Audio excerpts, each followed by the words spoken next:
Net and JRF qualify करना important हो जाता है अगर आप आगे चल के असिस्टेंट प्रोफेसर या लेक्चरर बनना चाहते हैं या फिर आप आगे चल के रिसर्च फील्ड में जाना चाहते हैं। तो इसमें अगर आप बिगिनर हैं या रिपीटर हैं, किस तरीके से आप इस एग्जाम को क्वालिफाई कर सकते हैं, चलिए इसके बारे में कंप्लीट डिटेल में डिस्कस करते हैं। नमस्कार, मैं हूं आशिता मैम, आपकी लाइफ साइंस एजुकेटर। इस वीडियो को अंत तक जरूर देखिएगा अगर आप एक बिगिनर या फिर रिपीटर हैं तो। सबसे पहले मैं बात करने वाली हूं बिगिनर्स के लिए, यानी कि अगर आप पहली बार जून एग्जामिनेशन को टारगेट कर रहे हैं तो आपको सबसे पहले तो ये पता होना चाहिए कि जो हमारा एग्जाम पैटर्न है वो क्या रहता है। फॉर द लाइफ साइंसेज वाले एस्पिरेंट्स को तो यहाँ पर आपको ध्यान रखना है कि हमारे पास पार्ट ए बी सी में 3 पार्ट्स में डिवाइडेड होता है, जिसमें से अगर हम बात करें तो आपको जनरल एप्टीट्यूड में मैक्सिमम 15 सवाल अटेम्प्ट करने होते हैं। अगर आप पार्ट बी के बारे में बात करें स्टूडेंट्स, तो पार्ट बी में लगभग आपको 35 क्वेश्चंस मैक्सिमम अटेम्प्ट करने होते हैं और पार्ट सी में लगभग आपको मैक्सिमम अटेम्प्ट 25 करने होते हैं। दूसरी चीज, आफ्टर मतलब समझने के बाद कि पार्ट ए बी सी में कितने क्वेश्चंस अटेम्प्ट करने हैं, किस प्रकार के सवाल पूछे जाते हैं। पार्ट ए में जनरल एप्टीट्यूड है, बी में आपके direct MCQ based, concept based MCQ होते हैं। पार्ट सी हमारा थोड़ा सा स्टूडेंट्स ट्रिकी हो जाता है, एनालिटिकल होता है, एप्लीकेशन बेस्ड होता है, तो यहाँ पर आपकी डेप्थ वाली नॉलेज भी जांची जाती है।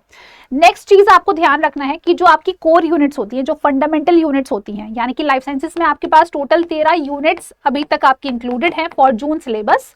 तो इस 13 यूनिट में कुछ ऐसी फंडामेंटल यूनिट्स हैं जिनको आपको पढ़ना बहुत ज्यादा जरूरी हो जाता है in order to go through your whole syllabus, right. वो कौन कौन सी यूनिट्स हैं वो मैं आपको बता देती हूँ। जैसे कि अगर मैं बात करूँ स्टूडेंट्स, बायोकेमिस्ट्री काफी ज्यादा इंपॉर्टेंट यूनिट रहती है।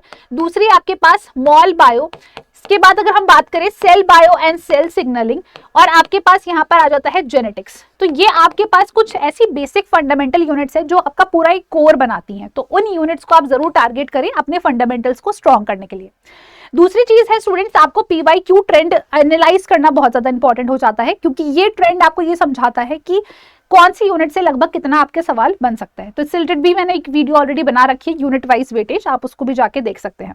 नेक्स्ट अगर हम बात करें, प्रैक्टिस करिए जितने ज्यादा हो सकता है कॉन्सेप्ट्स एंड क्वेश्चंस की। जो भी आप कॉन्सेप्ट्स सीख रहे हैं, किसी भी यूनिट का सीख रहे हैं, उसके सवाल जरूर करिए, और सेम डे हो सकता है तो प्लीज जरूर करिए, सो दैट कि आप ये जान सके कि आपको वो कॉन्सेप्ट कितना अच्छे से समझ में आया है।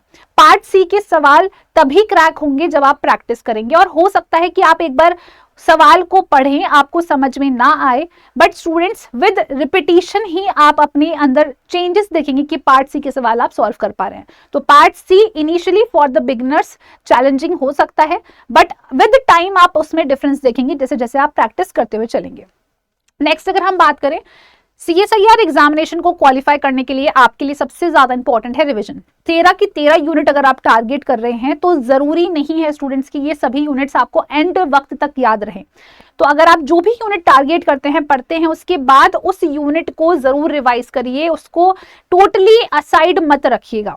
तो मान लेते हैं कि आपने पूरा एक हफ्ता लगा के कोई एक पर्टिकुलर यूनिट के कुछ टॉपिक्स पढ़े हैं, फॉर एग्जांपल आपने बायोकेमिस्ट्री पढ़ा है, अब आप नेक्स्ट हफ्ते में इसमें आगे की यूनिट्स, इसी यूनिट के आगे के पार्ट्स डिस्कस कर रहे हैं, पढ़ रहे हैं, बट आपको ये ध्यान रखना है हर दिन आपको उस पुराने पार्ट को भी रिवाइज रिकॉल करते रहना है, तभी जाके स्टूडेंट्स आपका एक स्ट्रॉन्ग कोर डेवलप हो पाएगा। नेक्स्ट अगर हम बात करें तो यूनिट वाइज मॉक टेस्ट जरूर दीजिएगा, ये आपको मदद करते हैं ये एनालाइज करवाने में कि आपकी कौन सी यूनिट जो है वो ज्यादा स्ट्रॉन्ग है और कौन सी वीक है। Mock test analysis and focus on part B and C. देखिए मॉक टेस्ट हम दे तो देते हैं, बट हम उसका एनालिसिस नहीं करते हैं, मतलब हमारे कितने मार्क्स बन रहे हैं उसी को देख के हम बस खुश हो जाते हैं या शायद मायूस हो जाए। बट आपको ये ध्यान रखना है कि आपके पास अगर नेगेटिव मार्किंग हुई है तो कौन से तरीके के सवाल में आपने ज्यादा नेगेटिव करा है, या फिर अगर मैं बात करूं आपने कोई क्वेश्चन छोड़ा है तो वो आपने किस रीजन से छोड़ा है, क्या वो यूनिट नहीं पढ़ी है या वो कॉन्सेप्ट आपको क्लियर नहीं है। तो अगर आप मॉक टेस्ट का एनालिसिस नहीं कर पा रहे हैं तो स्टूडेंट्स इस पर आपको काम करने की सबसे ज्यादा जरूरत हो जाती है। नेक्स्ट अगर हम बात करें तो पार्ट ए को बिल्कुल भी इग्नोर मत करिएगा। चाहे अगर हम बात करें तो मेजॉरिटी ऑफ एस्पिरेंट्स या बायोलॉजी के एस्पिरेंट्स यही बोलते हैं कि मैम हमारी मैथ्स ज्यादा अच्छी नहीं है। देखिए मैथ्स एक अच्छा ना होना आपको यहाँ पर ये नहीं है कि आप आगे चल के इंजीनियरिंग में जा रहे हैं, आपकी एक बेसिक मैथ्स का जनरल एप्टीट्यूड में सवाल पूछा जाता है, तो अगर आप कुछ 10 साल के पीवाईक्यूज भी प्रैक्टिस कर रहे हैं अपने जनरल एप्टीट्यूड के, तो भी वो आपके लिए फेयर इनफ है 15 में से एटलीस्ट 8 सवाल सही करने के लिए। और अगर आप 8 सवाल सही कर रहे हैं स्टूडेंट्स तो लगभग आपका हर एक सवाल 2 नंबर का है, तो आप 16 नंबर तो अपने यहीं से बना लेते हैं। और आपको क्वालिफाई करने के लिए अगर मैं बात करूं, इस बार का तो कट ऑफ काफी कम गया था, लगभग आपका 108 के करीब गया था। तो अगर हम बात करें क्वालिफाइंग के लिए, हम तो आपको मिनिमम बोलते हैं कि आप 120 नंबर अपने रखिए, 120 नंबर अपने रखिए। बट अब अगर हम रिसेंट में बात करें तो 115 पर भी आराम से आप अपना जो JRF है वो हासिल कर सकते हैं, जनरल कैटेगरी के एस्पिरेंट्स। तो पार्ट ए आपके लिए सेवियर हो जाता है तब जब पार्ट बी में आपके नेगेटिव हो ज्यादा या पार्ट सी में आपके नेगेटिव हो। तो पार्ट ए को बिल्कुल भी आपको इग्नोर नहीं करना है।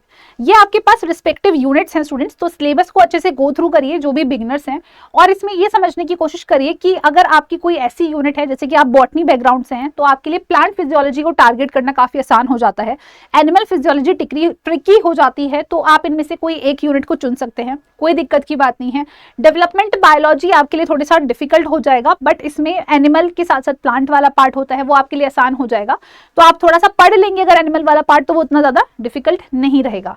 नेक्स्ट अगर हम बात करें तो फंडामेंटल यूनिट्स, जो मैंने आपसे कहा था, जो कोर यूनिट्स रहती हैं, जो कि आपकी यूनिट नंबर 1 बायोकेमिस्ट्री है, सेल बायोलॉजी है, मॉलिक्यूलर बायोलॉजी है, सेल सिग्नलिंग, ये कुछ आपकी फंडामेंटल यूनिट्स आती हैं। इसी के साथ साथ आपके पास यहाँ पर जो इनहेरिटेंस बायोलॉजी है, ये भी आपकी महत्वपूर्ण यूनिट होती है। इसी के साथ एक और जो यूनिट है जिससे काफी सारे इंटरडिसिप्लिनरी सवाल बनते हैं, वो आती है हमारी यूनिट नंबर 13 यानी कि मेथड्स इन बायोलॉजी। तो ये कुछ ऐसी कोर यूनिट्स है, अगर आपका ये स्ट्रांग है स्टूडेंट्स, तो आप बाकी यूनिट्स को आसानी से पढ़ सकते हैं, उनसे नंबर भी स्कोर कर सकते हैं। अब नेक्स्ट अगर हम बात करें स्टूडेंट्स, तो जो भी बिगिनर्स होते हैं वो कुछ गलतियां जरूर करते हैं, और वो गलतियों के बारे में आप अगर पहले से जान लेंगे तो शायद आपके लिए चीजें या ये सफर आसान हो जाएगा। Studying from too many books, यानी कि टू मेनी रिसोर्सेज अगर आप यूज कर रहे हैं, तो कहीं ना कहीं आप बस अपना जो नोट्स है उसको लेंदी बना रहे हैं। जितनी प्रिसाइज एंड स्मार्ट स्टडी आप कर सकते हैं, उतनी आपको स्मार्ट स्टडी करनी है, क्योंकि आपको एट दी एंड ये ध्यान रखना है कि ये सभी कंटेंट को आपको बाद में रिवाइज भी करना है। तो रिविजन के लिए आपके पास एक सॉलिड शॉर्ट नोट्स होने चाहिए, ना कि स्टूडेंट्स ढेर सारा कंटेंट जिसको शायद आप रिवाइज करने में ही पैनिक कर जाए एंड के वक्त में। अवॉइड डिफिकल्ट टॉपिक्स, अगर हम बात करें तो कई बार ऐसा होता है कि हम आसान सवाल को जब सॉल्व कर लेते हैं तो हमारे लिए वो चीज एक डोपामीन रश की तरह काम करती है स्टूडेंट, तो हमें खुशी मिलती है। बट ध्यान रखिए कि डिफिकल्ट टॉपिक्स जो रहते हैं, अगर आप उन्हें आसानी से एक बार पढ़ पा रहे हैं, समझ पा रहे हैं, तो कहीं ना कहीं वो आपको एक सिक्योर नंबर की तरफ लेके जाते हैं। वही चीज आपको एक अलग बनाती है from average to your topper. तो आपको डिफिकल्ट टॉपिक्स को अवॉइड नहीं करना है। इग्नोरिंग पीवाईक्यूज बहुत इंपॉर्टेंट है एनालिसिस के लिए, चाहे वो प्रैक्टिस हो चाहे वो एनालिसिस हो, बिल्कुल इग्नोर नहीं करना है। रिवीजन शेड्यूल अगर आपका मेंटेन नहीं रहेगा तो आपकी कितनी भी आपने पढ़ाई कर ली हो, कितना भी आपने यूनिट कवर कर लिया हो स्टूडेंट्स, तो आपको रिजल्ट नहीं मिलने वाला है।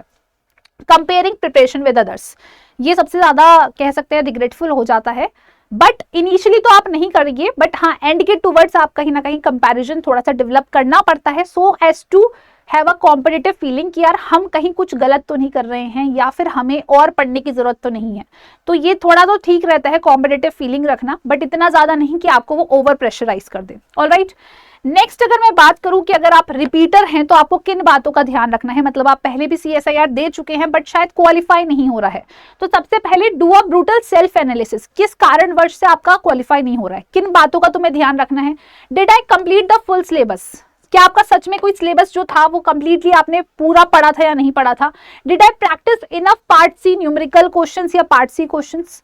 Next, did I analyse the mock test properly, क्योंकि आप स्टूडेंट्स अगर रिपीटर हैं तो आपने कहीं ना कभी एक मॉक टेस्ट तो जरूर दिया होगा, कोई ना कोई मॉक टेस्ट दिया होगा, बट अगर आप उसमें सिर्फ मार्क्स देख के खुश हो रहे तो अगेन रिजल्ट नहीं मिलने वाला। रिवीजन आपका अगर कमजोर है तो उस पर आपको काम करने की जरूरत है। और टाइम मैनेजमेंट, ये बहुत महत्वपूर्ण रहता है during the time of exam and during your preparation as well, तो इन चीजों पर आपको काम करना चाहिए। नेक्स्ट अगर हम बात करें, अपने वीक जोन को पहचानिए, मतलब अगर आप क्विक रिवीजन और एडवांस MCQ सॉल्व कर पा रहे हैं तो कहीं ना कहीं आप अच्छे स्ट्रॉन्ग कैटेगरी में हैं। एवरेज में अगर आपका कॉन्सेप्ट रीइंफोर्समेंट और PYQs, मतलब अगर आपको बार बार कॉन्सेप्ट रिवाइज करने की जरूरत पड़ रही है, PYQs आप तभी सॉल्व कर पा रहे हैं, तो आप एक एवरेज कंडीशन में हैं। और अगर आपको स्टूडेंट्स दोबारा से किताबों की सहायता लेनी पड़ रही है बेसिक्स को क्लियर करने के लिए, तो आप अभी थोड़े से वीक वाले एरिया में हैं, बट उसमें भी चिंता करने की जरूरत नहीं है, 4 महीने का वक्त है, अभी भी अपने आप को आप पुश कर सकते हैं। इसके बाद अगर हम बात करें स्टूडेंट्स, तो PYQs को, जैसे कि मैंने सभी को बोला है, चाहे वो बिगिनर हो चाहे वो रिपीटर हो, सभी को फोकस करना है। पीवाईक्यूज तो बहुत इंपॉर्टेंट रहते हैं, तो पीवाईक्यूज पर आपको जरूर से जरूर फोकस करना है। लगभग 15 से 20 साल के पेपर अगर सॉल्व कर सकते हो तो कर सकते हो, तो बहुत ज्यादा बेटर रहेगा आपके लिए। और स्टूडेंट्स उनको ध्यान रखना कि जब सॉल्व कर रहे हो तो ये कोशिश ना हो कि आपको आंसर रट चुके हैं और आपकी इस वजह से टाइम स्पीड बढ़ चुकी है। आपको हर एक ऑप्शन का मतलब पता होना चाहिए, आपका कॉन्सेप्ट क्लैरिटी काफी स्ट्रांग होनी चाहिए। इसके बाद अगर हम बात करें तो पैटर्न को समझने की कोशिश करिए कि कौन सी यूनिट से किस प्रकार के सवाल आ रहे हैं या कितना लगभग वेटेज है।